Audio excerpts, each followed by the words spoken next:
Morning. I see a lot of orange in the baptismal party out here, guys. I guess you told them I was a huge fan of the Tigers, right? The Sewanee Tigers. Today is the beginning of the school year, so there's a lot of anticipation present. How many of our younger folks brought their backpacks today? A few. 1, 2, 3, 4, 5, 6, 7. So we're going to have a blessing of the backpacks before communion. And of course, we are gathered today for baptism. Today is supposed to be about joy. And so what actually is our reading from the gospel this morning? Okay? So let's go back to that for a minute. Jesus says, on this joyful, anticipatory day, I came to bring fire to the earth, and how I wish it were already kindled. Do you think I came to bring peace? No, I tell you, but rather division, setting father against son, son against father, mother against daughter, daughter against mother, mother-in-law against her daughter-in-law, and daughter-in-law against mother-in-law. And you thought you had to wait till she was 16 for that to happen. But the fact is, there is extraordinary joy in this moment. And there actually is extraordinary good news in our reading this morning. I mean, gospel itself means good news. But what's being offered to us by Christ is itself very good news. It's interesting, if you look at the text and you examine what's being said, Jesus says that he has come to bring, among other things, fire. Fire. The word actually is pour in Greek, although it's spelled like pyre. But the fact is, it's the same exact word that's used to describe the fire that comes upon the disciples at Pentecost in the book of Acts.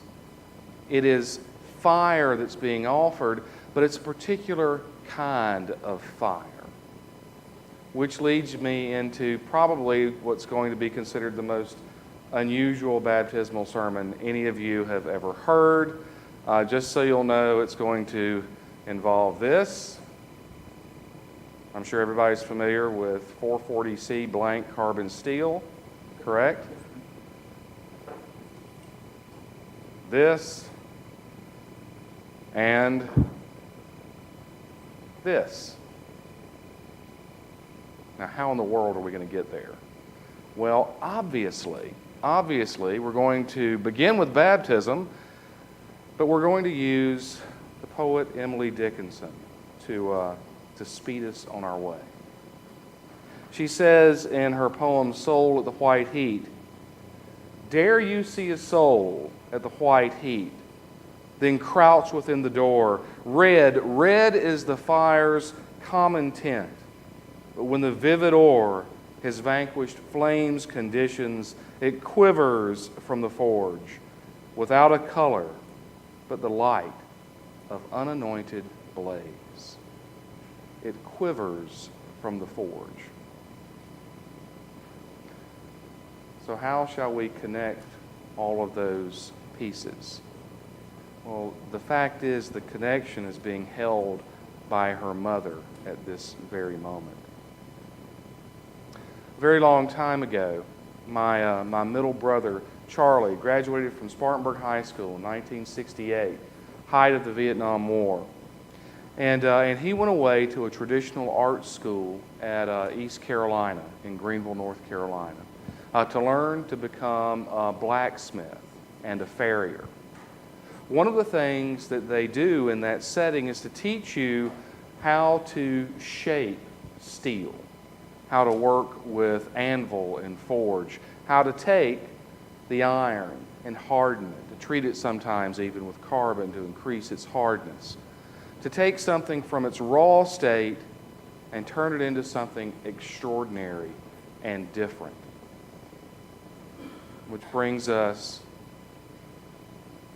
to this. This is indeed a piece of steel, and it is actually 440C stainless steel. That's a particular type of steel that's best used for the making of knives. All right? Reason being is because it's already been heat treated to a degree. It's already been made into a substance that can, well, stand the heat, stand the grinding, stand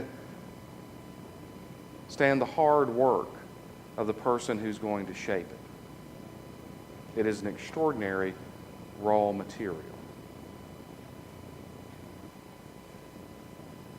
And that is what Jesus is talking about when he talks about the fire that he is going to bring.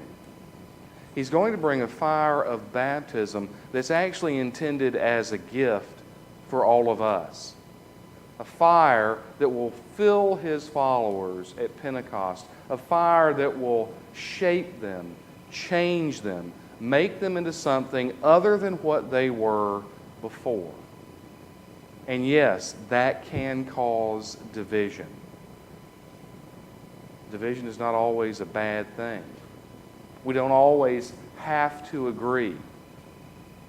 In fact, that's kind of what's going on right now in the world, isn't it? Lots of people agreeing and disagreeing over things like politics and society and culture. Division doesn't have to be a good thing. It doesn't have to be a bad thing. It's something that occurs.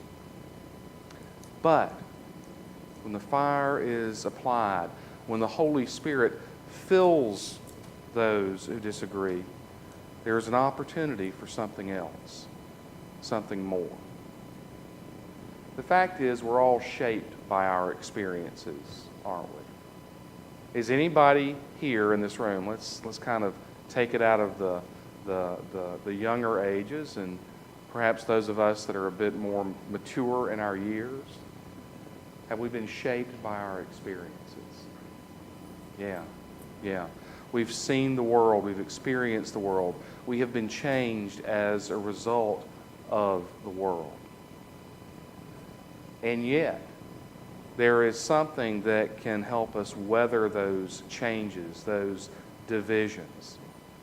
Something very simple. Faith. The gift of the Holy Spirit. That thing that dwells within us as a result of our baptism. That makes it possible to stand before the toughest storm. To make it through the hottest fire. To be shaped and reshaped and made into something else. To go from the raw shape to something like this. This is actually that kind of steel made into the beginnings of something more. It takes a lot to go from this to this. It's pretty simple, doesn't it? It takes a lot of cutting, takes a lot of grinding, takes a lot of shaping. And once you get it to this, you know what you do? You send it back to the fire. You send it back to the fire to be treated again. It goes back to the forge. And only when it comes back out of the heat is it shaped again and again and again until that becomes this. Literally. You go from this to this. Now, Miller, I have no idea how this is going to play on your camera. But the fact is, this is the example of fire and stress and pressure. It's the example of what it means to be worked and changed. Made into something more useful. Made into something more purposeful. But it's only possible through fire and heat. None of us are a finished product, but all of us bear the same thing. All of us bear the Holy Spirit, the gift of fire that God has given each of us. It dwells within us. That's the gift that little Eleanor is going to receive in a moment. It's not something that's going to be dramatically appearing here. It's going to be done through water and oil and the Holy Spirit. The fire that shapes, that changes, that dwells within us, that makes us something more than what we were before. Dickinson talks about the ore coming white hot out of the forge. That's the gift. The white hot heat of the Holy Spirit that will allow her to be changed and molded and made anew as often as that's needed. Because she'll face a lot of temptation. She'll face a lot of stress. She'll face the anxiety and worry that every adult in here wishes that she didn't have to face. But she will. But she'll bear inside her that gift from God that makes it all possible. The fire of the Holy Spirit.